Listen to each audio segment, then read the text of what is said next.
Hello and welcome to Season 5 of Elo Hell's Get Good tournament in the EU department, where we will be watching the advanced division of the game between Unluckers and Offline this afternoon. I will be your play-by-play caster, Belly, and with me is the amazing, well-renowned, and very informative man of class, Classy. How are you doing today? I'm doing great today. It's time for some Overwatch. I've been casting Valorant for the past 2 days, so it's nice to get back to basics, back to the good stuff. And yeah, I think we've got a good matchup today. We've got Unluckers versus Offline. But unfortunately, we don't really know that much about Offline. This is the first time I've seen their player names. Don't know what their record is. It's a bit. I wouldn't say it's annoying because it's not. It's great. I like to be surprised. But we do go into this match a bit uninformed. Unluckers, though, a little bit more known about those guys. Got a 4-1 record so far. Have 9 players on their roster. Of course, only 6 can play at a time, so that's what we're seeing right now.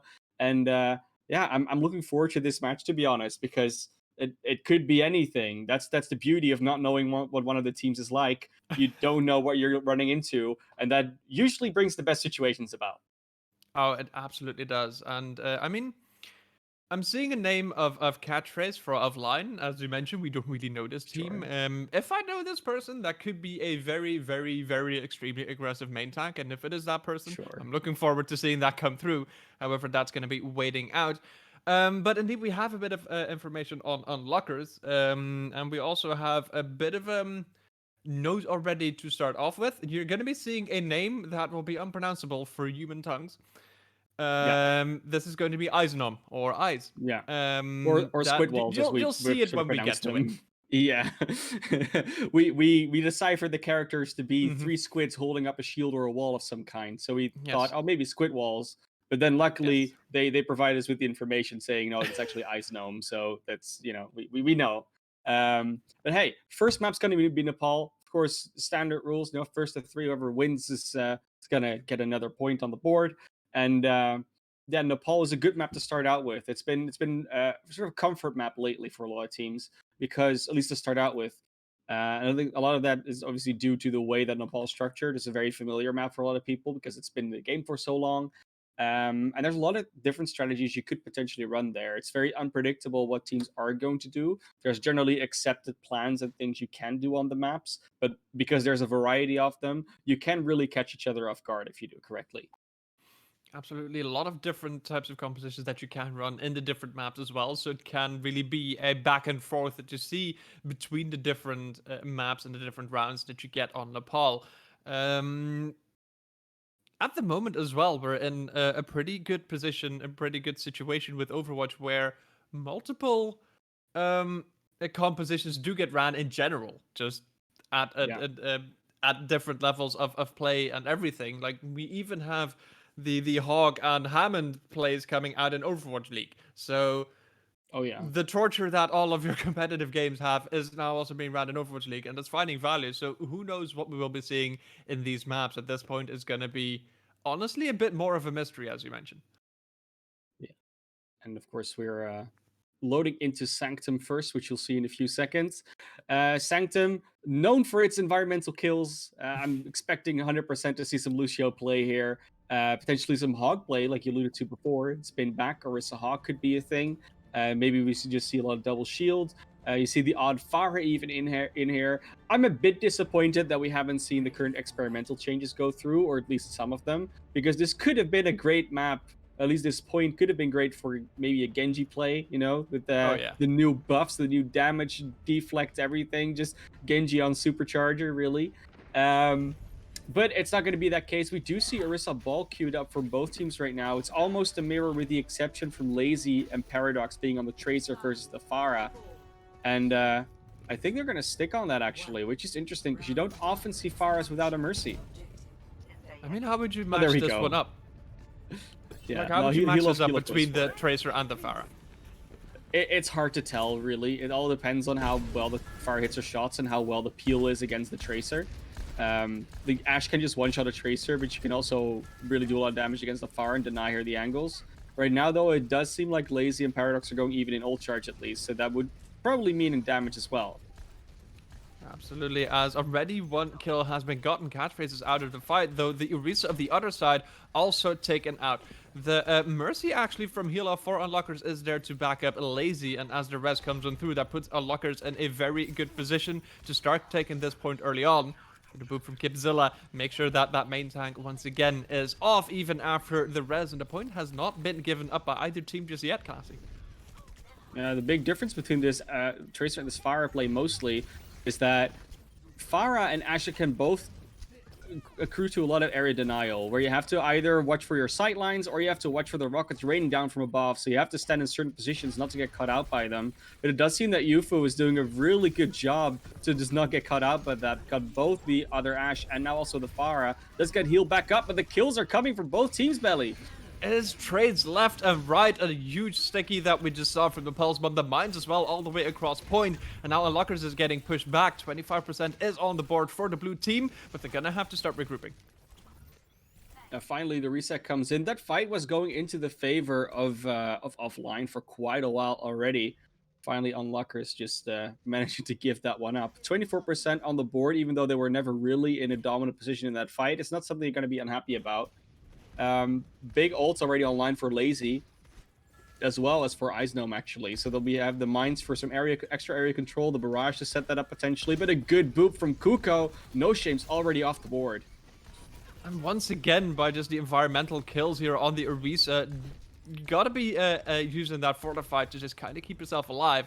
But without that main tank, without that shield, is going to be one difficult fight to really get off. UFO nearly falling off the map themselves, though. There's a good kill onto Kipzilla here that could really get the opening for this next fight, but you do see already that the damage is going down. Good anti-nade coming out here. Will must make sure that Icegnome goes down, and Bob will have to be in a defensive position while UFO gets the kills.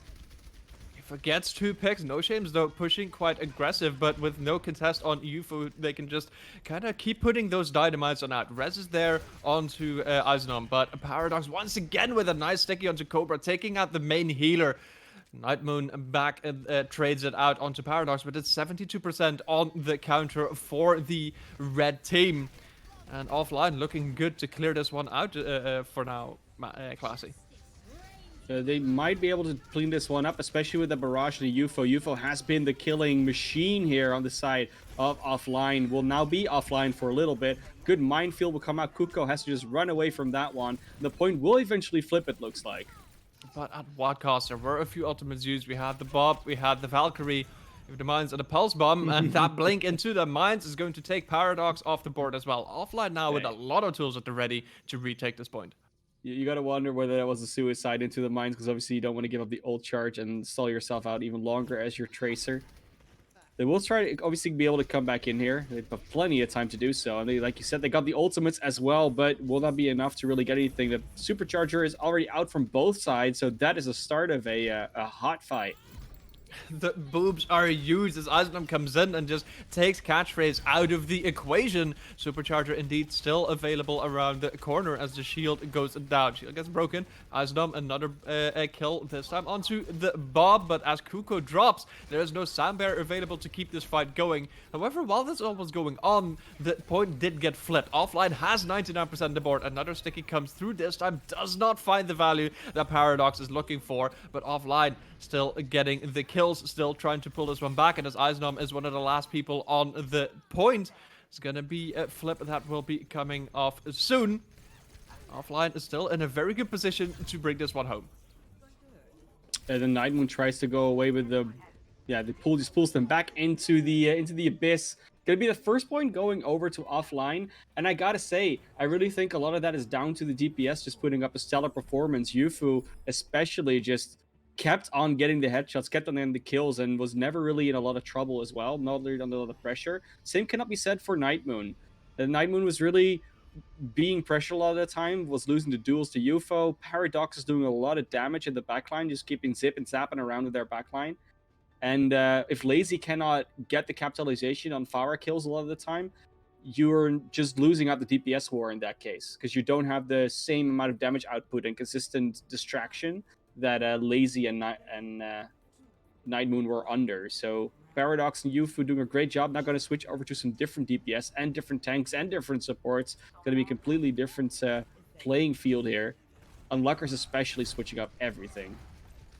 Well, the team's going for quite a bit of a change indeed. As you say, Unluckers, a lot of switches, catchphrase already getting taken out, a lot of burst damage coming on through on the Reinhardt, and with that, offline is already backing off, having lost 2 of their players, and as the third one comes through as well. That will be offline indeed, regrouping and trying to rethink their strategy for this fight. You know, UFO tried to psych out Lazy there with the translocator, but Lazy was not going to be fooled by that one. Taking that one out late, and it was just a good opening. You know, the Doomfist punching the Reinhardt immediately. The follow-up is there, catchphrase is gone, and then you've got so much extra sustain because only Azaria will not be able to protect her team as much. Well, Paradox already gets taken out by Lazy. The Doomfist just running rampant on the high ground, being able to take those 1v1s to a great deal of success, which puts you once again in a 6v5 situation, very much in favor of Unluckers. As it turns out, Doomfist not a bad hero whatsoever. Lazy doing so much more work now than they ever did on the Pharah, already opening up for a few fights. That's a good anti-nade, but the Immortality Field barely saved No Shames. And now we're going to get in here with a nice Shatter. That's just the cleanup straight away coming in. The Shatter comes through, 3 kills for Unluckers on the board. And that will be once again a very strong hold for the team in blue as the counter ticks up to 50%. 50% and going, and I think you can really see the tone of this game. It's teams being on their comfort composition or their comfort point on a certain map, and it's really telling how big the difference is between these two teams when they play the right compositions. Kuko is now switched over to the Brigitte, probably to try and deal with Lazy. I don't think Lazy's going to be fooled by that. It's the only disable they really have on that side, next to the Sleep Dart. Well, the EMP comes in, that's definitely going to be disabling something. No Shames and Cobra are the only ones hit by it, and Immortality Field behind the wall will make sure that everyone stays alive. The Diva Bomb comes in through the back, doesn't find anything, but Paradox does. Getting the Brigitte out of the fight. There's a fair bit of pressure that just gets taken out by that healer being off the board. No armor available and offline. Now just running through Unlockers and pulling the point back, but still a hefty way to go. 92%. That means one fight, and it will just be over for offline. At least this round will be. They still have round on the board, of course, so they can just go for the next stage and win that one. Or they could hold on for another 90%. That's definitely something they could do. And it looks like they're going to at least, I mean, obviously they're going to try, but it looks like they're going to at least be in a good position ultimate-wise for this next fight. They'll almost have that Graviton Dragon combination online, which is just so scary, and some support ultimates sustain extra as well. Oh, the Shatter got denied, and No Shames gets taken out.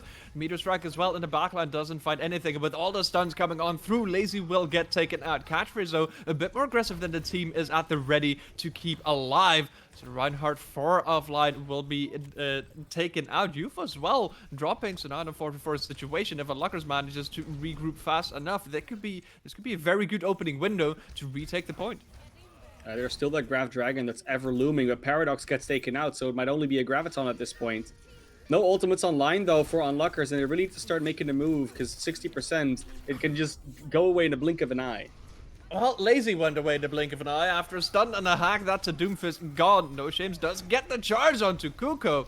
The Brigitte is gone now. However, the armor has been provided ever so slightly for a few of the members, so that does give that a little edge of sustainability for now. Yeah, it's still that just those ultimates online for offline. It's such a problem because the EMP is there as well. So even if you had ultimates, which you don't, you're not going to be able to use them if that hack goes off. You need to sustain through that, which you have no tools to do for. Lazy once it goes over back to the Pharah, and there's the EMP with the Graviton. That's going to be overkill cleanup, so to speak. I mean, at this point, you're at 95%. There's 6 kills on the board. Even the rest does not come on through as we hit the 100% mark. And offline, after a bit of a rough start, manages to bring it back to get the victory on Nepal. I would really say that just comes down to the ultimate economy. In the end, Kibzilla and Paradox don't have to use their ultimates all game. That Graviton Dragon was just online for a rainy day, and that rainy day never actually really came. Like, even without that Grav Dragon, with the EMP, they would likely still have won that fight. This was a beautiful shatter from No Shame, but they never really got back into a position to get those type of situations going. And I think that's a shame. I think Unluckers was in a really good position to potentially take that point away, but they just couldn't get back on top of the ultimate game. They kept being behind the ball every single time. And we've seen that happen before where teams just don't understand or are not able to really get back into an ultimate position where they force out enemy ultimates and then have 6 ultimates of their own to be in an advantageous position. So going into future maps, I would like to see if Unluckers has a better grasp on their ultimate economy in those cases. But right now, it is offline going up 1-0.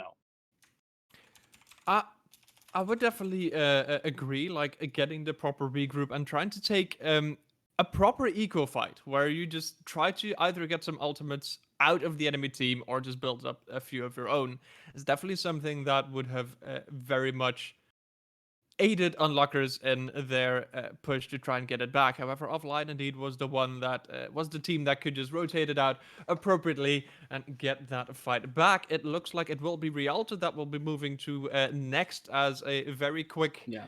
map pick comes in from the side of Unlockers. So a nice and open map as the escort that we will be heading on to next.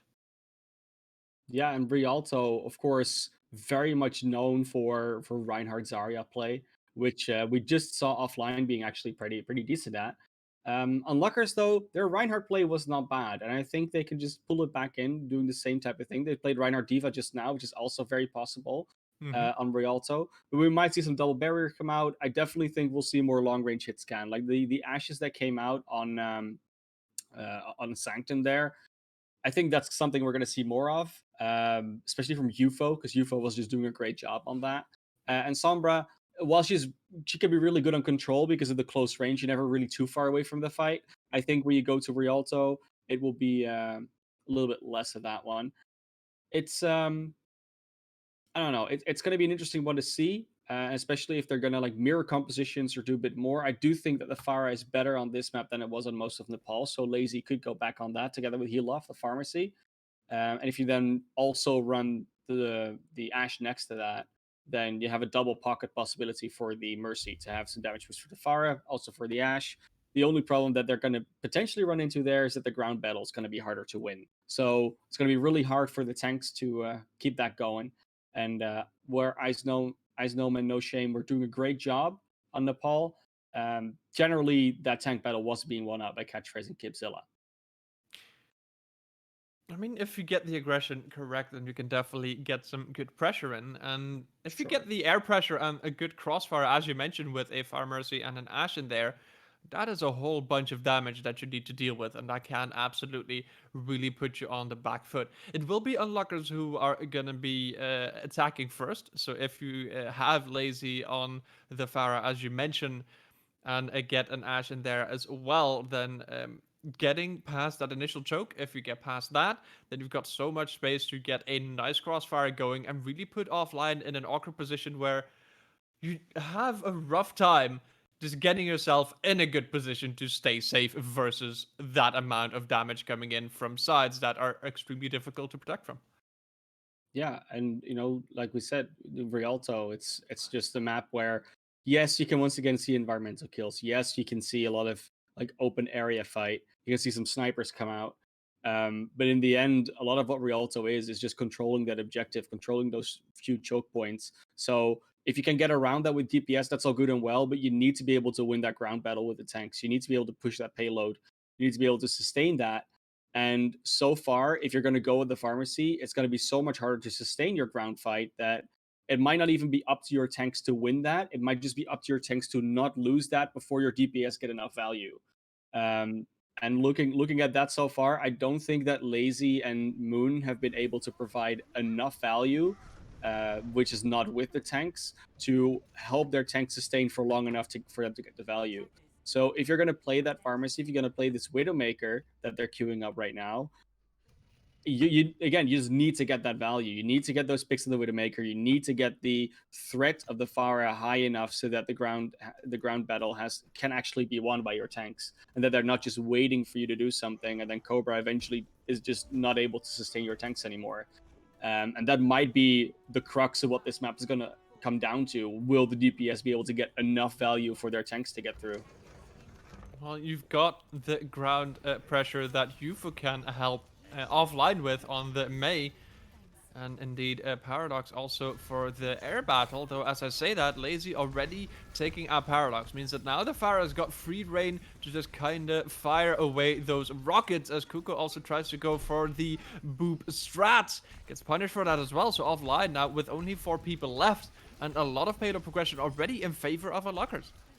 Oh, Lazy finally getting that value on that Pharah. I mean, I said they had to. They're definitely doing it so far. Going for Paradox again. All the hits can taken out. Lazy just worrying about their counters, and it's working out great so far. This point might be contested once more, but with UFO going down late, that late, I don't think they might be able to get back there with the full force. Those have been very beautiful stagger picks that came on through as Paradox once again on high, Lazy just on a tear. Payload has already moved on forward to the first initial choke. The boop! Oh, the hack! The hack is huge! Lazy puts themselves into the water, and that is going to take the Pharah out of this fight and finally give Offline a bit of a chance to pull back and to get some positioning back. They don't want to pull back because they've got the numbers, but now Kuko goes down. Oh, you need to do a bit more here if you are offline to get this one going. Just the hack on the Pharah won't do it. Oh, Nightmoon goes into the back line as Eisenom gets Pico out of the fight. Once again, this main support gone. And offline just losing members left and right. The crossfire is too strong. The Diva mech is gone. No defense matrix. Catchphrase drops. And with that, offline is falling apart at the seams, it seems. Lazy has such good awareness, is constantly aware of where the DPS are going to be, constantly catching out stranglers as well. And they're almost getting the Ana here. Like, it's just Pycall is just not happy really with their positioning on the Ana right now. Paradox once again just gets straight fired out of spawn. Like it's Lazy just doing so much work here.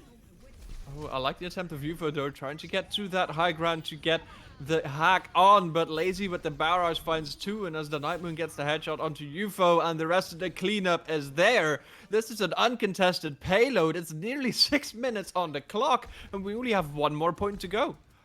And it's so hard as well because they feel like they have to keep swapping heroes to deal with this pharmacy combination, but that also means you keep giving up ultimates.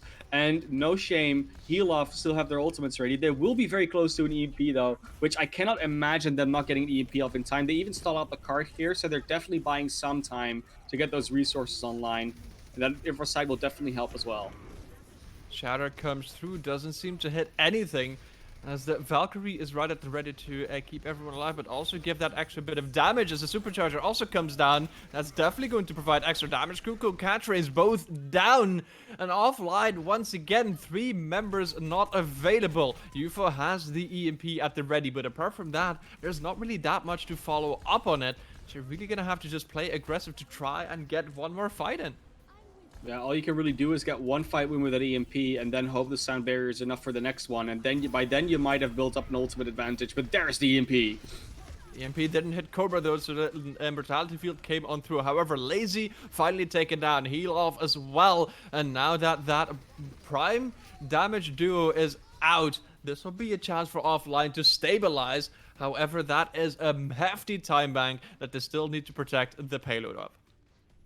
This is where it sort of gets scary for Unlucky, though, because while Pharah is a very good hero on Rialto, it's the last point where Pharah starts to fall off a little bit. Because don't have that higher skybox, there's not that much room for you to maneuver around. So you're sort of trying to poke into this last point church area, and I don't know if that's going to be enough damage. Like, this is where we go back to the control point where they didn't get enough value. It's a very similar story where the skybox is just what's messing them up. Well, this is also a way to deny a nano-boosted target. Kipzilla just gets blasted by Lazy's barrage. Once again, one of those main tanks out. It forces out the sound barrier. So now that one is also not available anymore for any other ultimate that might come on through, like the Amplification Matrix. Kipzilla is back. Does get Lazy. This Gravitic Flux pulls everyone up. Heal Off also down. So once again, the Far Mercy duo is going to be taken out. UFO drops, but the defense does have a bit of a favor here. Is going to be able to just keep staggering in. But for the large amount of chunk damage now from the Reaper as Nightmoon has swapped for these close quarters, it's still a back and forth fight. Unluckers seems to want to just clear out another EMP, finds two, essentially finds Cobra, so no immortality field to be able to put down, but Unluckers does not care about that immortality field. Supercharger gets dropped on the floor, so does it from Catchphrase, but without any support. That will be the payload moving forward, and a very nice time back for Unluckers to get that full push all the way down. As offline, you're not going to be too unhappy about that. You still held them for quite a while, that third point. But you do need to hurry if you want to match that time bank in any way, shape, or form. It's not going to be easy. And what you saw happen in that last fight as well, they just have the Lucio, the Hanzo, and the Ana all just bunched up in that one corner so that one Sigma Rock just takes chunk out of 2 or 3 of their health bars and they just get cleaned up afterwards. The res comes in and it's just even though you have the spawn advantage, you still need to get the kills in order to keep the spawn advantage relevant. Otherwise, they're just going to keep picking off you by one, and the only thing you're really doing at that point is buying time, which they did. They did buy a fair bit of time. It was like almost 6 minutes as they went into C, and they ended up with 2:45. So they took off about 3 minutes of that clock, and that's not something you're going to be unhappy about. It's just that those first 2 points were so good that they still have that much time left. So I hope we see this Bastion strat. I doubt it, honestly, but I hope we do. And if we do, how are you going to deal with that with your defense? When you're Unluckers, how are you going to deal with that? I think the very simple way to deal with that is that they have damage coming from a few different angles, so the Bastion cannot shoot all of you, and by the time they do, they're already down. But it would be a pharmacy choice, and I think UFO going back over to that Sombra is a great idea. They've been doing so well on that. I mean, it's still a lot of value that you can get for just being able to hack out targets, as we got a bit of a dogfight in the air. A double fire Mercy, both of the teams having it, though Kipzilla does not manage to get out, and now Lazy, a very aggressive forward push, takes out Paradox. And with those 2 kills offline, it's still moving forward with the payload, but they're gonna have to be waiting a bit for the reinforcements to get around this corner. It looks like they will be able to hold on to this corner for a little bit longer. Like you said, they're down numbers. Catchphrase getting caught out as well. Nice halt accretion and then a rocket in the face. Res does come off, but that just means they can walk straight up to that Winston. And this dive composition is going to have so much trouble getting the damage on those tanks. As Lazy once again takes this fight in mid-air. A nice direct hit, though, from Paradox. Both of the Pharahs getting healed back up as the dive comes into the backline. Catphrase is right there to do some damage to Tesla Coil away as Paradox now wins the fight in the air. Though Kipzilla has lost mech as well, so there's no backup for Catphrase as he drops to No Shame. However, it seems that offline has done the damage that they needed to do. Amplification Matrix comes out along with that Immortality Field. But as Paradox is just up on high, that will not provide that much extra value. The Sigma is still the last one to get the clean up for. The payload will keep on moving forward. It's going to be a question whether Unluckers will be able to recontest this. Oh, they definitely will. They have plenty of time, and that last kill in the Sigma came through so late that they're also most of them are going to be there, at least 5 members. And Sigma's even respawned now, so they'll definitely get there. And this is a good place for double shield to hold as well. It's a great archway, not that much to do when you're a Pharah. You really have to get behind that archway to get the value. But they might get that EMP off, which could be huge. It is. It finds 6. Now the question is the follow-up there? The Barrows is against the light post. Paradox dies, but takes Cobra with them. No. So there is still some value gotten, though, now as Lazy puts another barrage in. That does not find anything, gets taken out by UFO. As Cobra does get res. Immortality Field gets placed down, but will get focused. That one now out of the fight. That is some extra damage that you can put on through. Bob is hacked. Will not be able to provide some extra damage, but as the hack ends, a fair amount of damage has been done, as being done by Unluckers as the kills are coming around in their favor. Cuckoo gets res back up, so you're gonna have the Brigitte to just give those armor packs and just deny a bit of extra damage. It seems like Unluckers is the ones still keeping hold of this very difficult choke to push through. It's really difficult, especially when you run the dive composition, because you want to be able to attack their backline, which is already a fairly non-existent backline. Like, Baptiste can just jump back to the high ground as the Immortality Field. The Mercy's just flying with the Pharah most of the time. The tanks are very sustainable on their own, let alone with a Baptiste and a Mercy behind them. So where are you really gonna jump? Maybe the Ash, but she's gonna be so far away that by the time you get to her, she just uses the coach gun and a dynamite, and the rest of the team just helps her peel. It's really hard to push into this, and I think this really just comes down to why are you still running the dive if you are Catchphrase and Kipzilla? Just switch to some more sustainable tanks. This is a good self-destruct though. That opens everything up. 2 kills with a nice self-destruct. The Fire Mercy combo out of the fight. And as Paradox just moves on in to clear up the rest, Kipzilla picks up 4 in that fight after that initial blast. So that would have been the payload finally getting captured. Offline moving forward. Offline needed to get that, honestly. Like, even if they still lose this map, you will feel really bad about yourself if you didn't even get the first point. And I will say the only reason they got that is because they got that double kill opening with that self-destruct. That just opens up so many possibilities for you. Heal off will now fall, but you're still playing dive against a double shield composition, and the further you get into this map, it's just going to keep coming back to you. You get this 3k with the barrage, which is beautifully done by Paradox, but is that going to be enough? Because you can't count on that every fight. The rest does not come on through, so the Farah will not be coming back just yet. So now that that rest has got denied, when those 3 players come on back for the defense, you're gonna have a rough time with a 5v6 fight. As Paradox is indeed looking to fight back. The EMP comes on through, finds a 5, does not find heal off, but Lazy goes down. You're losing a fair chunk of damage with that Farah out of the fight as Bob comes onto the point. No hack available to deny the damage coming from that ability, that ultimate.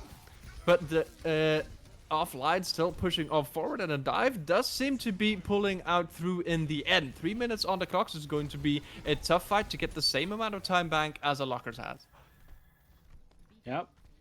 They can not make that anymore. They can get close though. They just get a flawless run right now. They might be able to get close, but they've just exhausted almost all their ultimates to get something. Unless they get that double kill again with this self-destruct, I don't see it happening that they can easily push into third. So they will at least be stalled out for another minute and a half. Especially with a Gravitic Flux and that barrage on the other side, they can just do so much damage together when you don't have anything to protect against it. Ooh, that gets whiffed though.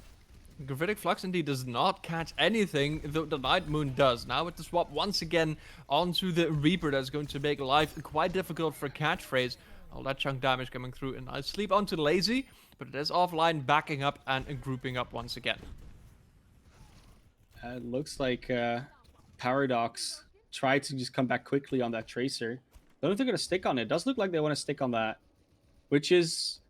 Like for the inside area, it's not that weird. Getting Pycalled on the Ana as well, you know, you have a lot of more ground wars to fight that Farah is not going to get as much value. At least Paradox doesn't think they do, and I think I would agree. But Lazy has the barrage, they'll stick on that, which is logical. Night Moon will go down here, and that's a beautiful EMP that hits. 4 people hit. Lazy also scoped out, and the back does have the barrage at the ready, but is forced away by UFO, so the rest of offline can just kind of keep flowing forward. Now the question is, does someone still have eyes on the Farah? The barrage is being looked out for, as Catchphrase is just trying to push out forward. Accretion doesn't hit anything, but Gravitic Flux comes on through. Barrage takes out UFO, but it is an equal trade, as Kipzilla puts the bomb in the back, and Icedom gets taken out as well. So now you've got very much a fight in favor of offline. Rest comes through on Icedom as heal off is still there, but the hammer from Catchphrase is too much damage to deal with. We've got Cobra just kind of hiding out and chilling at the back of the point, just contesting it ever so slightly, trying to burn down that time bank just even so slightly more. So we see the Shatter coming up ready. Gonna have to try and get that through a shield. No, actually, as I say that, Icedom has swapped over to the Hammond. The Shatter does not land, but the hack does. So Icedom will get taken out as well. Without the field focus down, it is looks like offline will be able to get the full push going. Yeah, and I think they might be able to finish it out with time left as well. Nothing really important on Escort, but that extra half minute is just an extra fight you can take on your second attempt. The Death Blossom almost might get something, but the defense matrix was on the play. This stall is going on for long, though. They might actually be able to get it to the overtime wick. But there we go. The completion is there. I think about 15 seconds left, so they get it up to a minute. And 3.5 minutes coming up for Unluckers. So still in a great place to win this. But, you know, do it first, and then we'll talk.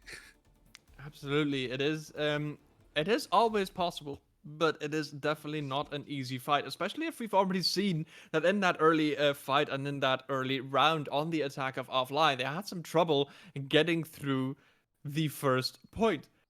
And if you're already going to have trouble with that before, you're going to have to rethink your strategy to try and get this point as far as possible, as the other way around. Unluckers had a pretty easy job getting through those first 2 points. So still very much an uphill battle for Offline. Yeah, offline, if they're going to have as much trouble getting to the first point as they did last time, they're not going to get through. That's just a given. They're going to go for a completely different setup potentially, though. If you look at this, what they're going to spawn right now, Torbjorn Echo, which is a very high tier strat, so to speak. With that Reinhardt Diva, Brigitte, and the Mercy, um, I don't think you need the Mercy in this case. The reason why I said is because I think Echo is way more self-sustaining and way more mobile than Pharah is, so she can just get back to healing whenever she needs to. And it's easier to heal her up with an Ana and a Zenyatta in that case, as opposed to having a Mercy fly with her, because the Mercy has a much harder time keeping up with an Echo. I mean, the Nightmoon also going for the Reaper potentially, once again expecting the dive to come in through. However, Offline, No is actually still going for that Winston pick. So that might be a difficult fight to take if you've got the Nightmoon on the Reaper here, as once again the dogfight is in the air. However, UFO comes all through the side as the Echo to provide some extra support for Paradox up in the skybox. Payload moving forward as the dive just sets up to get some nice flanking going and some nice backline damage, Classy. Yeah, and Lazy already going well towards that barrage charge. Catchphrase does get rezzed here, but I don't know if that's going to help them much because Catchphrase is nowhere near anything. Bubbles are just not living here. They just get taken out. And with the Diva out of the mech, Catchphrase on 0 health, I see no future in which Offline is going to win this fight. This is definitely a difficult fight, as Paradox is the next that will be dropping. UFO, though, is coming up close to that duplicate ability. Kibzilla, the next two drops, already 3 people down. UFO does not get the duplication off. And as the barrage comes on through, the rest denied. It will be stagger picks, and it will be an attempt to just keep this going. The overtime wick will be burning down, and Offline does not manage to get this payload past even the second corner here on Rialto. Going into this next round, Offline's going to be under a lot of pressure. Of course, they know exactly where the payload has to get through. They know how fast they basically never actually defended until where the payload is right now. I think they actually defended even further than that for the first time. So, they got to completely change up what they did on the first attempt, and maybe they'll get somewhere with that. But it's going to be very, very difficult for them to do so. And dive was just not the answer. I think that's something we can really establish here. I think Offline might be the better team, but not if they play compositions that are just not going to work for either the map or the composition that they're playing against. Dive is getting better. Almost every patch that they change balance, dive gets better. It's almost to a point where you're thinking like, yes, we might actually be able to play dive versus, for instance, double barrier, and we might be able to win. And there's a few maps where it's possible. A map like Anubis, where teams have tried it quite a few times. But even there, you can just see how hard it is to pull it off. The best teams coordinating it might be able to do it, but we're not at that level here. The coordination is just not as clean, not as clear, and they're going for this full spawn hold here. This is what they kind of have to do, and I like that. Well, they already got spotted out very early, as Paradox has already taken a fair chunk of damage. Dropping quite low, tries to get the teleport off. UFO, though, takes out Cobra, so that's a large chunk of healing denied already. The Nightmoon can't even make it out of spawn, though. Lazy is just pushing the payload at this point. That's looking like they're gonna be able to get a few bit of free push, but eventually they're gonna have to start killing people because they're just gonna walk back to the cart and stop you from pushing that. They do get UFO here, which is a good start because that's a lot of point control and a lot of crowd control that the tanks will have to worry about. And now it's just a lot of fire going down on the catchphrase. Paradox already falling. Belly, this is going to be the last fight, I feel like. I mean, Offline has nothing to answer Lazy's Pharah with. And if they don't swap anything out, and if you lose 3 of your players, if you lose the rest of your players even, then you're not going to have anyone to just get onto that payload. So this will be one easy forward for Unluckers to get the push here onto Rialto and put a point on the board. For this time, the team of Unluckers making this a 1-1 series so far. And that means that we have got 2 maps on the planner for now. And how it looks like, a fair few more to go. Yeah, 1-1, and a 1-1 situation is always nice, but it does really look like either both these teams have been pretty dominant on their map choices. And when you're offline, you now get to pick a map again. And Mm-hmm. if you pick the next map and it's a good map for you, then you might get to a 2-1. And then Unlockers picks a map and it's a 2-2. And then offline picks a map and it might be 3-2, but then we just don't know for who because control is a bit more unpredictable.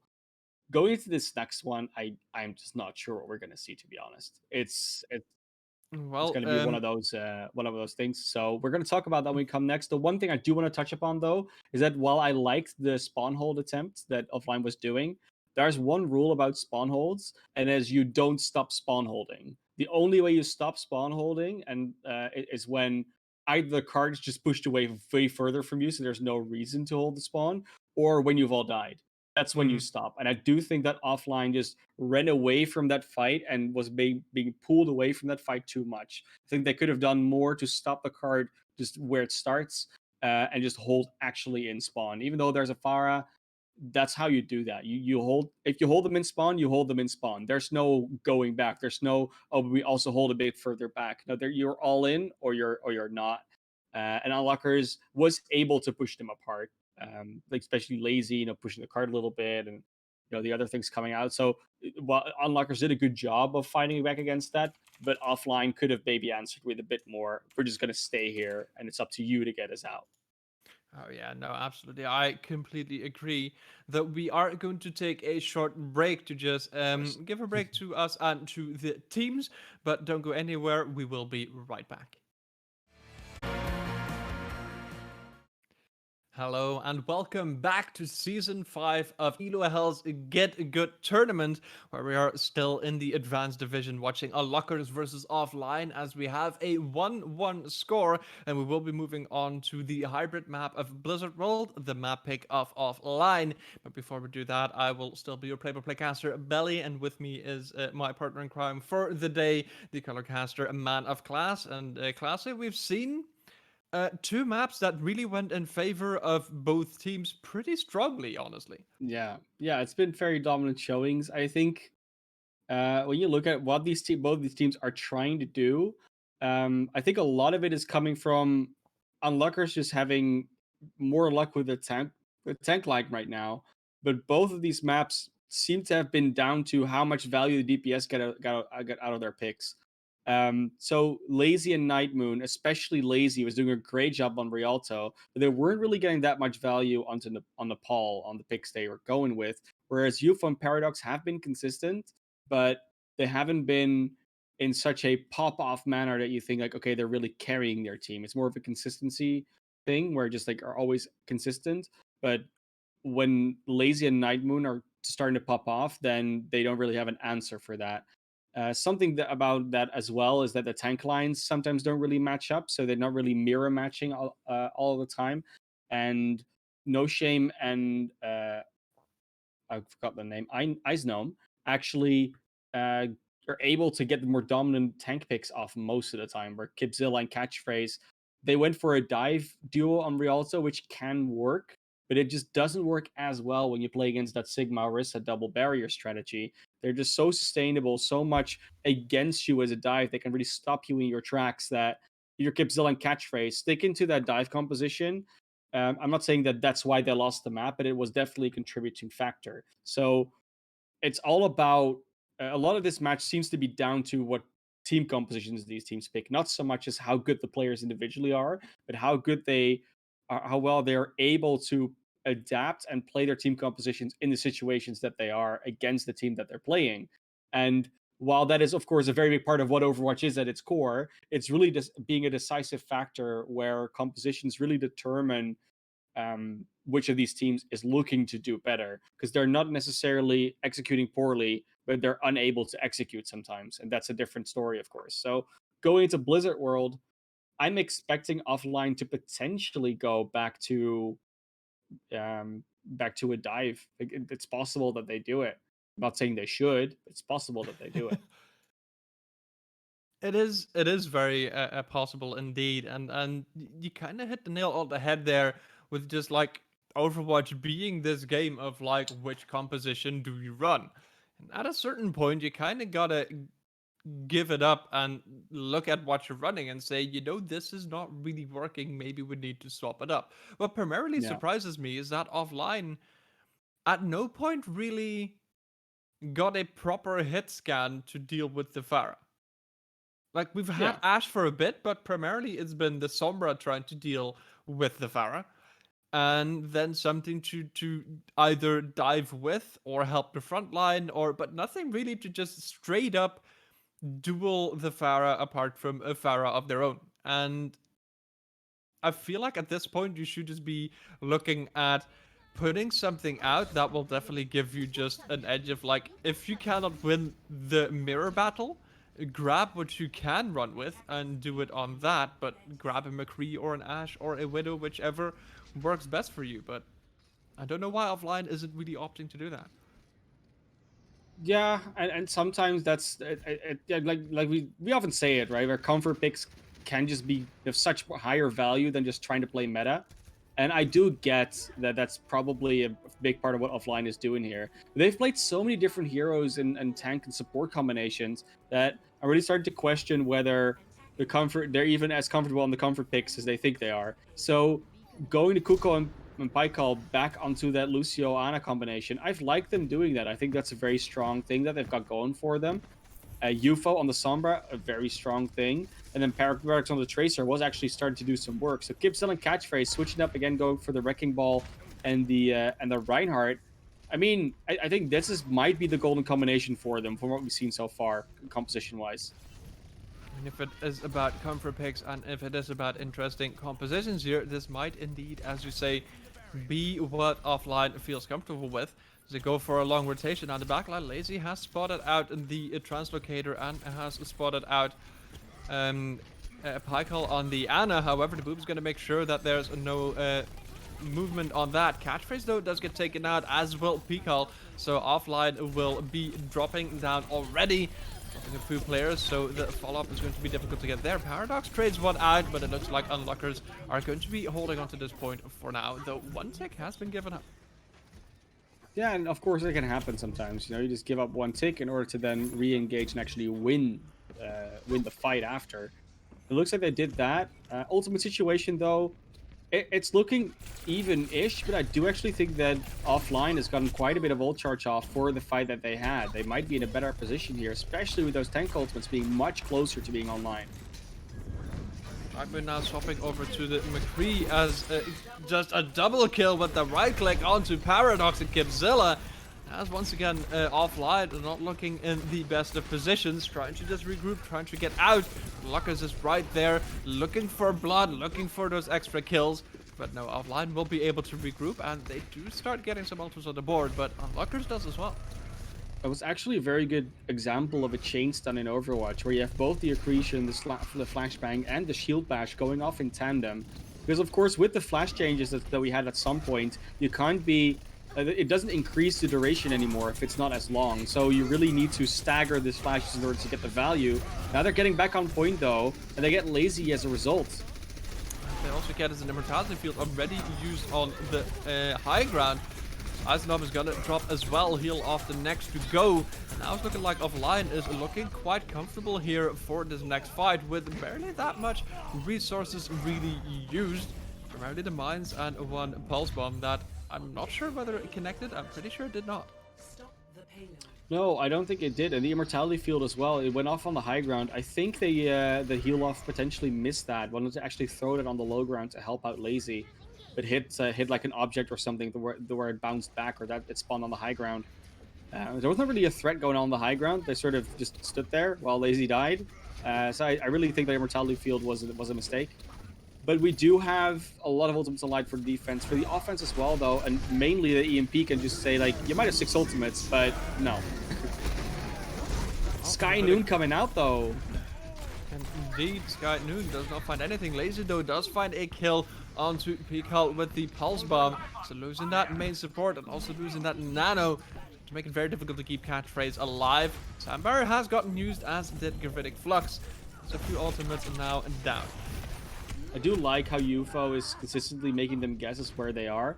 Nightmoon gets a late kill to Kuko, which is not really relevant. He gets a few extra seconds on the board, but that's about it. But yeah, if UFO can keep them guessing as to where they're going to come from, there will always be split focus from the DPS and the off tank, especially, and the supports even. You just keep trying to spot out where that Sombra's holding. But UFO will have to find an angle for this EMP. Most of Unluckers set up on the high ground. UFO is waiting on the low ground. We can see the outline is kind of flailing about at the moment, looking for the angle. As you mentioned, Supercharger comes down on that high ground behind the sign. There's nothing really much that you can do with it, as Catchphrase is just kind of trying to figure out what to do. Pulse Bomb finds two, and Unluckers once again is not being able to really move forward. And we saw Lazy just running around, sorry, not Lazy, UFO just running around on the low ground underneath in the mini health pack corridor. But the problem is, the strat was clear. You're waiting for Unlucky to drop down in order for you to EMP them when they're trying to engage. But unfortunately, Unluckers never really actually dropped down. They just won the fight by being on the high ground. And as long as that keeps happening, there will not be a good opportunity for the EMP. I think UFO's trying a different route of approach. There's going to be in the same position again. They're just waiting for someone to drop down so they can EMP them. It doesn't look like that's going to happen. The jump comes in, but it doesn't get anybody. Shims does get hit by the EMP, but apart from that, there's no follow-up at the ready on the high ground. As Cobra does manage to demech Kip Zilla.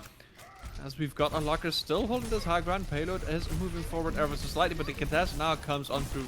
Heal off is back to help their tanks. Gravitic Flux comes on in. The damage has been done. Unluckers moving forward and moving offline backwards. Once again, so damage is just more from offline or from Unluckers, and just the positioning seems to just be a bit more controlled.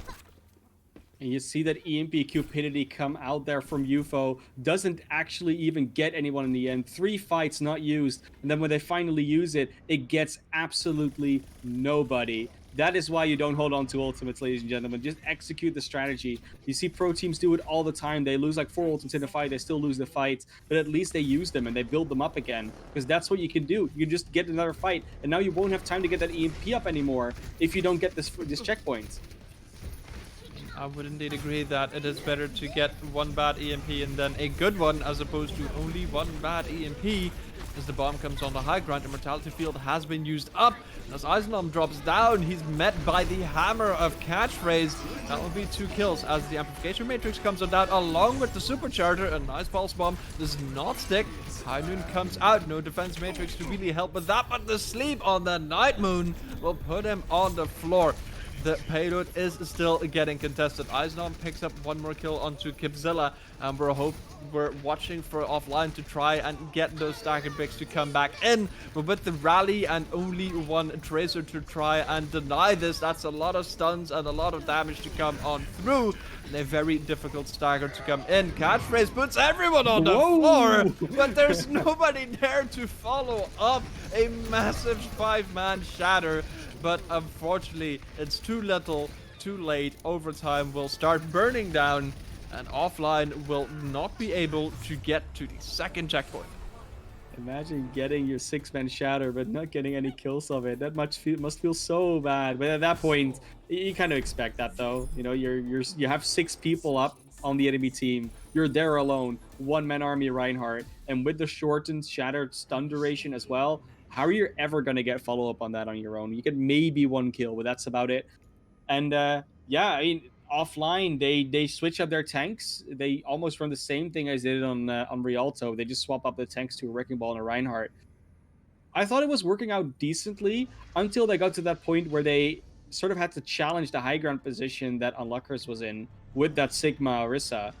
And that double barrier is just undislodgeable. They just have so many tools to stop you from booping them away. So many tools to stop you from really anything. Really, I mean, you want to get up there, you have to just straight up go and find them, go in with the brawl, and they never really attempted to do that. They never got into a position where they said, "We're just going to walk high ground and challenge you directly." No, they always came from the low ground. They tried to do that one thing with the EMP, but it was just completely denied by the positioning. And if you are offline, I think you got to start realizing these things where the rotations actually matter. The way you execute your composition matters. And while they are individually skilled on the heroes they're playing, it doesn't seem like a coherent strategic move. They're just playing the heroes because they are good at the heroes at this point. To the very least, not as coherent as Unluckers is being with their own rotations and their plans. Still going for the double shield, having the Ash and the Tracer as well. Offline now also going for the double shield. No hit scan, but we've got a Mei and we've got a Hanzo. So a lot of damage and a lot of stun and just CC potential. However, it's going to be a long rotation once again through the back classy as Unluckers is looking to get to the point. Unluckers is doing it. They're just saying, you know what? We knew where our composition was working on our defense, so on our attack, we're just going to try and get into the exact same same position. Lazy on the Tracer. It's just they're in the defense now, and that's where they want to be with this double barrier. Hold that ground. I mean, an icicle to the head is going to deny Lazy's backline damage. As UFO just gets a nice shot off there, but Unluckers indeed going for that initial high ground now, having dropped down as Catchphrase drops. One of your shields is now away. Asnom as well though down, but the Nine Moon is still doing the damage, is still getting those kills. And the defense is dwindling. The defense is not finding the value that they are looking for and is just breaking apart. As Unlockers will start picking up at this point rapidly. Yeah, great stuff. Like I said, they just walked around them and they've never really stopped in their attempt to get that high ground and be the defenders of the point rather than the attackers. And that's exactly what I was talking about before, right? Understanding what your composition does well, understanding why this composition works. And Unlockers seems to know where this composition thrives. They seem to know where they want to go, that they're rotating correctly, and they're also trying to go up to this high ground, which is exactly where they want to be. They don't want to be sitting ducks. They want to be the ones aggressing. They want to be the ones spamming at you from a distance. What both of these teams want. Hilov has got an amplification matrix at the ready. UFO though will be having that blizzard, so this might be a very nice hold as we see Lazy just sneaking around the back with a pulse bomb right at the ready. It's going to be a question whether there's going to be a pick off, as Peacock will have the immortality field to deny that, but that would be a very nice position to get the immortality field out. A nice halt accretion combo pumping out some damage. Payload still moving forward and getting closer and closer to that capture point. I don't mind what Offline is doing here. Offline is essentially saying we're just going to mirror what you're doing, at least tank-wise, and then play the same style that you just did on your defense, because that was working great for you. And so far, it's not working out terribly. They just don't have that much leeway. Especially going to lose a fair bit of leeway is Lazy is just in your backline, killing your Zaporza with a nice gravitic flux and some amazing left clicks here and orbs from Eisenham. That will be a quick cleanup. And Offline will have trouble even getting back to the point to recontest, even though they've got these strong ultimates right at the ready. Sand Barrier or Supercharger comes on in. Dragon as well, straight across the point. 2 kills in favor of Unlockers. Paradox manages to get one of their own. Now it's going to be the Blizzard of UFO. This could be the turnaround that Unlockers need. This is going to be paramount to get this fight going, but no, Unlockers does not care about your Blizzard. The healing is too much, and the team in blue will get another point on the board, making this a 2-1 score, and at this point, that will be a match point for the next map in favor of Unlockers.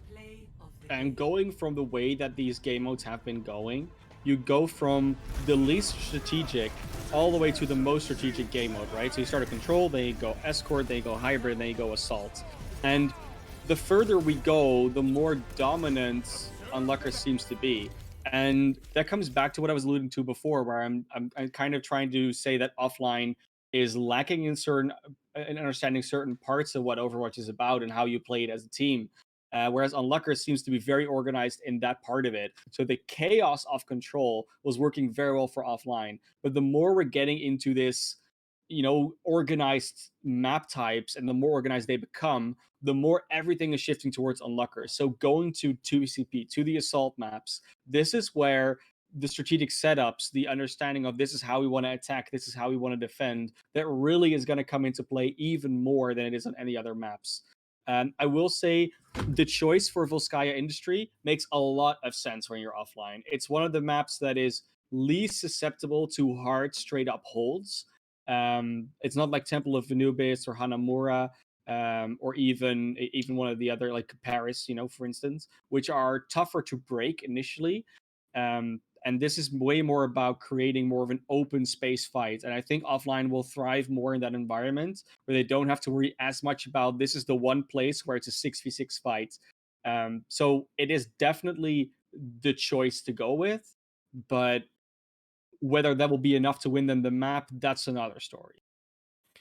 I mean, I also kind of want to point out in the sense that offline seems to really also be a fan of the Sombra pick from UFO, Yeah, and I mean, it is a good pick, and they found a fair amount of value for it.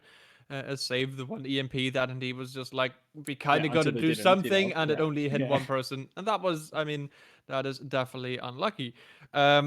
But Volskaya, very much a map where that EMP can get a lot of value because if you want to get to those capture points, point A, point B, both, there's not that much space to hide behind if you force a fight on the point itself. So that makes that Sombra pick ever so slightly more powerful as well. So I think that's also in the the thought process for offline, and I think also something that unlockers could be expecting for this next map.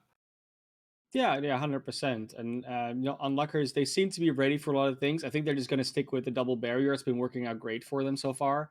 I don't see a reason for them to swap off it really, because right now it's No. really offline that has to try and find the answer, right? Like offline are the ones that are under pressure. They're the one that needs to win this map in order to have a chance in the series, and they're the ones that need to prove they can actually beat Unluckers. Whereas Unluckers is just two maps in a row proven that they're very capable of just playing a double barrier strat with the right, like with a big Baptiste support and then a combination of DPS depending on the map they're on. And offline has to do something to change that up. And I don't think just changing heroes is going to do it. They really need to, because when we come back to understanding the game, the reason why comfort picks often work is because if you're on a comfort pick, you often understand how that hero is played and in which combinations they work and why they work and how they work in that combination. But it seems that even though they're playing on comfort picks, they're not able to pull the comfort pick value into a team environment. And if you're not able to do that, then comfort picks don't really make a difference. You might as well play meta at that point because at least the hero value is upped in that sense because you get the right mirror matchup, etc. So it's more of a stalemate rather than a matchup, so to speak. That being said, if you go for the double shield matchup, I would argue that the double shield matchup does require a fair bit of pre-done practice because It does, yes. the primary thing about double shield is not necessarily just your individual plays, your ability usage. No. It is 90% just positioning and rotating with the full team. So Yeah. that mirror matchup is also not one to do easy when you've not really practiced it. So I can see why offline isn't really too keen on trying this. Going back to the defense of Unluckers right now, they'll be on the pharmacy, they'll be on the McCree, and they'll be on the double barrier with a Baptiste as well. So fairly standard for what we've seen. I don't think we've seen Night Moon on the McCree so far. It's mostly been the Ash the Reaper, maybe even some one or two other heroes, but I so think we've that's a seen bit it of a new once pick. for like, Yeah. but Generally, other this than is that, very yeah. familiar for them. And on the other side, we do see the Reinhardt Orisa. So Catchphrase just be more comfortable on that Reinhardt, it seems. And then Kuko, Pykel on the Lucio Baptiste, Earphone Paradox on the Mei and the Ash. Speed boost comes on through Trying to get offline. They are already through the initial choke. However, Unluckers has got a very nice positioning here in this little mega health pack room. Lazy is going to be able to just get into the backline. However, UFO is on the high ground, being able to pump some damage into the Pharah, forcing out that positioning for the aerial hero. Immortality Field just got taken out, so that's a lot of defensive potential off the board for Unluckers, where Eisenholm is this kind of broken off of the rest of the team. This kind of solo damaging from behind. Pykel's Immortality Field as well dropped here, and the shield for Eisenholm is going to be dropping quickly. A barrage already up from Lazy, but a nice shotgun, a headshot from UFO will take that one out as well. However, it seems that with the reset down, the damage has been done, and offline is just going to regroup and rethink what they need to do to take this point. 1 tick down, 2 to go, but you still need to get those 2, and now the ultimates are going to be online for the defense. They've got some of their own, though. Sound barrier is very close, got a shatter already. Paradox can just freeze everyone up with a blizzard in that little room over there. So while that little room is easy to hold in, I think initially they did it because they thought there was going to be a Sombra hacking the health pack. The shatter gets nothing, though. Shatter does not connect. However, Beagle does get Lazy out of the fight, so you're going to be losing out on that crossfire as the sound barrier also gets invested. That is where the blizzard comes in that you mentioned, and everyone in that tiny room just frozen up, clean that, and with just one mercy to go. That is a very nice and rapid push from offline to get point A captured. Yeah, and I do think that a lot of the reason why they were holding in that room in the first place, because they didn't drop down to it, they started in it, is because they were expecting there to be a Sombra that was going to hack their mega health pack and just, you know, mess with their plans. But there wasn't a Sombra, so they didn't have any high ground control, which they were very good at on the last maps. And that might have been a problem for them. If they had the Razor Sigma on the high ground with their DPS next to them, the police next to him, that's a very different story. Now going into B, there's still ultimates online for offline. So they're going to be in a good position, but the Immortality Field won't save Pycall, won't have a amplification matrix for this one. UFO trying to take the fight against Lazy gets booped up with their own shotgun, but also by the concussive blast. Now Lazy is right at the ready to get some cleanup and to get some extra ult charge. Not that that is even needed anymore. It's going to be a quick cleanup, and Unluckers is still holding on to point B for now, though there is still 4 minutes on the clock. That Night Moon just getting the value on that Ashe much more than they were on the McCree before. That Dynamite just softening up all the targets for Lazy to finish off. And sticking on this Ashe, this is like the reason why Ashe is sort of better than McCree nowadays, right? Because that Dynamite just does so much chip damage. It really denies you from rushing in. You have to heal up. You have to take care of that. Yes, the support ultimates come online a bit quicker as a result. But it doesn't really matter if you're able to finish off targets and make them expend resources more often than they have ultimates. Gonna have to use some resources to deal with the Bob, who's just straight up in the middle of point. Immortality Field has already come down, as well as the Supercharger now. Bob gets the 1 pick already. Cobra does take out Bob, but the Supercharger is still on point. The barrage comes in from the back, but no, Lazy is gonna get taken out. 2 ticks have been given up. The 3rd tick will follow soon after, and that is a 3-minute, 18-second time bank for Unluckers to equalize and try and get the same to have a chance to keep this one going. Offline looking a bit more comfortable here. That was really a nice attempt there from Unluckers to hold that, but offline just came in, used the right ultimates, and really was an explosive situation because they did really not have to use many ultimates in the first fight, and they were just going on for the next one in an ultimate advantage. And that point was just undefendable. And the Night Moon didn't have their Bob up yet because they swapped off to it later, only 20% away, so they could have gotten it up in that fight, but unfortunately went down a bit too early to really get the value from that. And yeah, now we're going to be looking at the defense coming out from offline. And can they do the same as Unluckers and put up a decent point A defense? Or are they just going to get run over? That is the question here, of course. Pycall will be on the Ana this time around, Kuko on the Brigitte, and UFO not on the Ashe, but on the Sombra with Paradox on the Hanzo.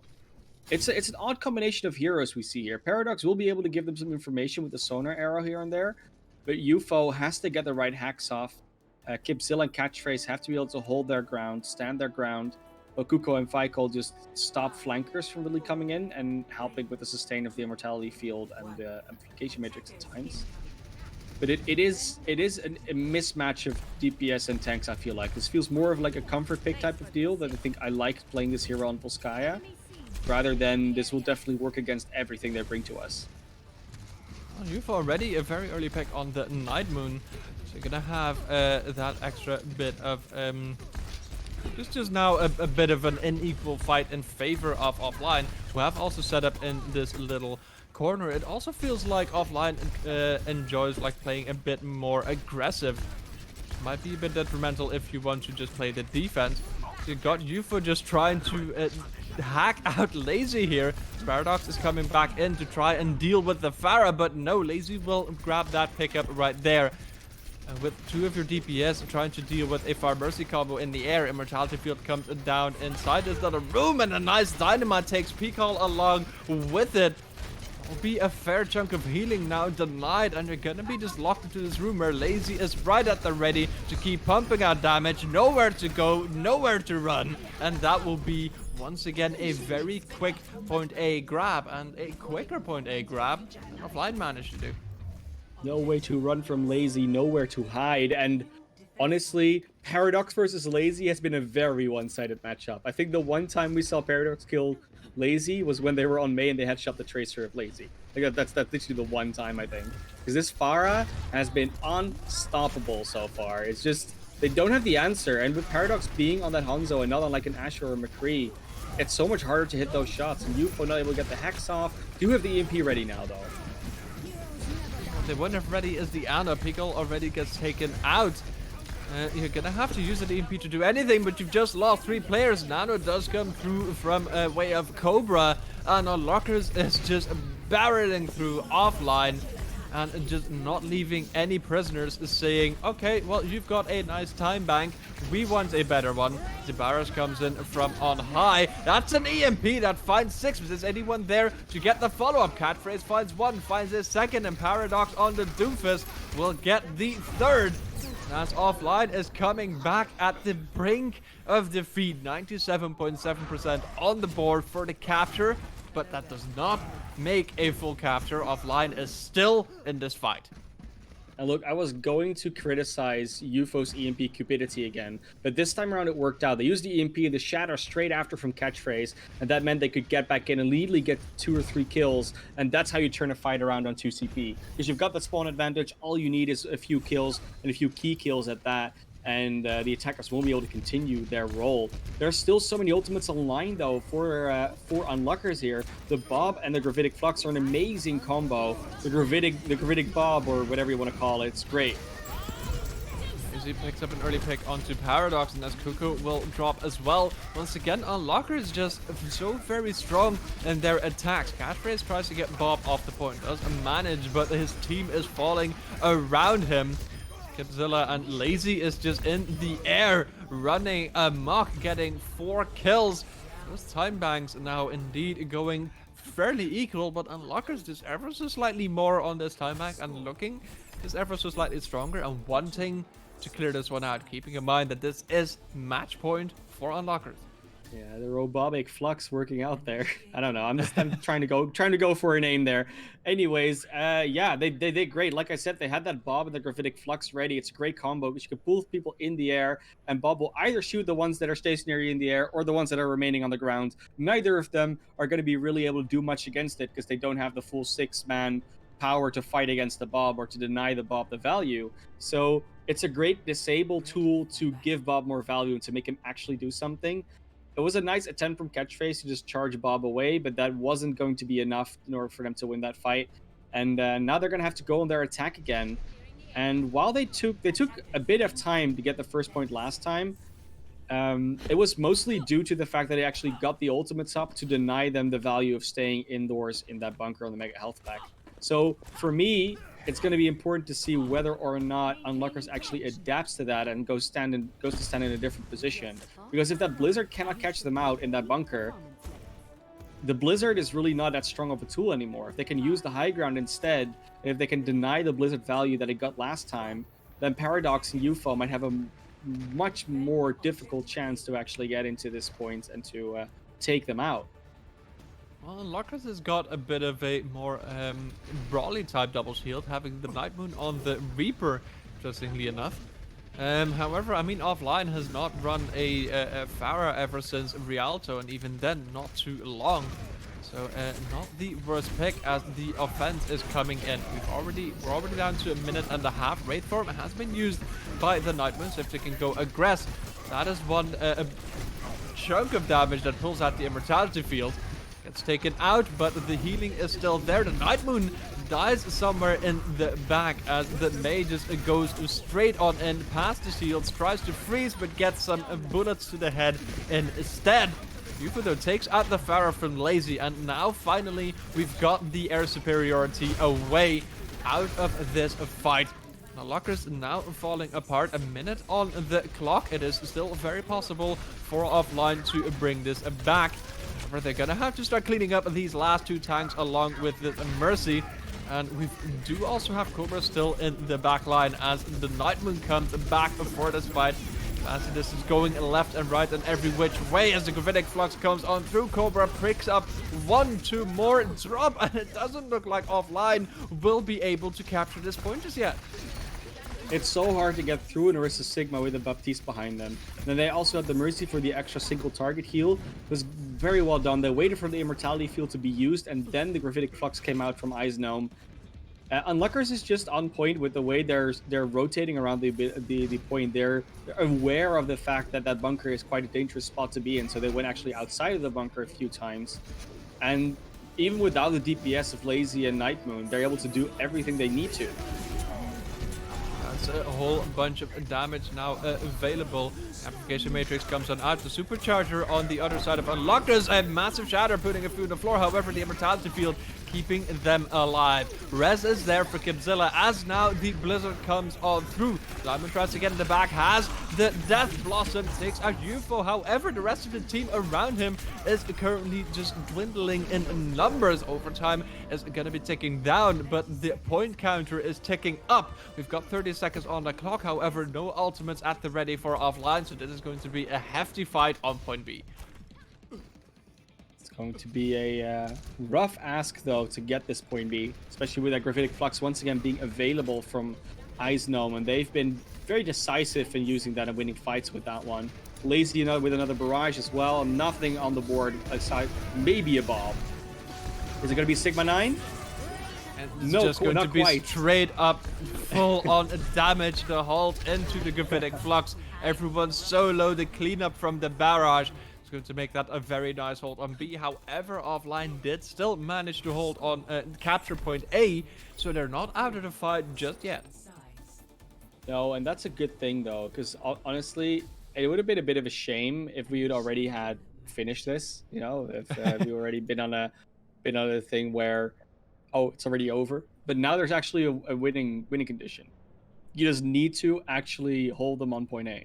If you want to win the map. If you want to just draw the map, it's also fine, but then you just need to not let them cap a tick on point B, which is, you know, it's very possible. But we did see how it went last time. The first point was capped, and then they rolled straight over to B and got that tick, actually 2 ticks in the first fight. So I still have a good hope that, of course, Unluckers can clutch this out and really win this out.